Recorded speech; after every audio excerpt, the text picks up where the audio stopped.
കേരള സംസ്ഥാന Inter ITI union യുവജനോത്സവം ഇന്തിഫാദയ്ക്ക് ഏറ്റുമാനൂരിൽ വർണ്ണാഭമായ തുടക്കം. ഗവൺമെന്റ് ITIയിൽ തിരുവാതിരയോടെയാണ് അരങ്ങുണർന്നത്. യുവജനോത്സവം മന്ത്രി VN വാസവൻ ഉദ്ഘാടനം ചെയ്തു.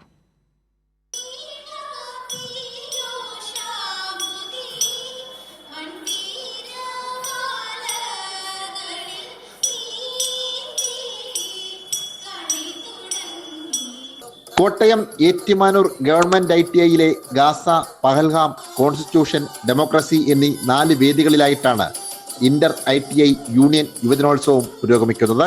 36 ഇനങ്ങളിലാണ് മത്സരം. സംസ്ഥാനത്തെ 108 ITIകളിൽ നിന്നും 1000-ഓളം വിദ്യാർത്ഥികളാണ് വിവിധ ഇനങ്ങളിൽ മാറ്റുരയ്ക്കുന്നത്. കലോത്സവം മന്ത്രി VN വാസവൻ ഉദ്ഘാടനം ചെയ്തു. എല്ലാ കലാരൂപങ്ങളുടെയും ഉള്ളടക്കങ്ങൾ വൈവിധ്യങ്ങളായ രൂപത്തിൽ അവതരിപ്പിച്ചുകൊണ്ട് ഓരോ വിദ്യാർത്ഥിയും മികവാർന്ന രൂപത്തിലേക്ക് അവരുടെ വൈഭവങ്ങൾ പ്രകടിപ്പിക്കുന്ന രൂപത്തിലേക്ക് എത്തിച്ചേരുമ്പോൾ കലാകേരളത്തിന്റെ ഭാവിയിലുള്ള സംഭാവനകളായി ഇത്തരം യുവനോത്സവ വേദികൾ മാറിത്തീരുകയാണ്. ഇന്ന് നൂതനമായ പുതിയ കോഴ്സുകൾ അവതരിപ്പിച്ചുകൊണ്ടും ഈ കാലഘട്ടത്തിന് യോജിച്ച രൂപത്തിലുള്ള ഈ മേഖലയിലെ മികവാർന്ന പ്രവർത്തനങ്ങൾ സംഘടിപ്പിച്ചുമാണ് ഇന്ന് സാങ്കേതിക വിദ്യാഭ്യാസ വകുപ്പ് ഈ ITകളെ ഇന്ന് മുന്നിലേക്ക് നയിച്ചുകൊണ്ടിരിക്കുന്നത്. ഫാൻസി ഡ്രസ്സും കഥാപ്രസംഗവും കുച്ചിപ്പുടിയും മൈമും ഭരതനാട്യവും രചനാ മത്സരങ്ങളുമൊക്കെയായി ആദ്യ ദിനം കളറായി. ഉദ്ഘാടന സമ്മേളനത്തിൽ inter ITI chairman Jinesh Paul അധ്യക്ഷത വഹിച്ചു.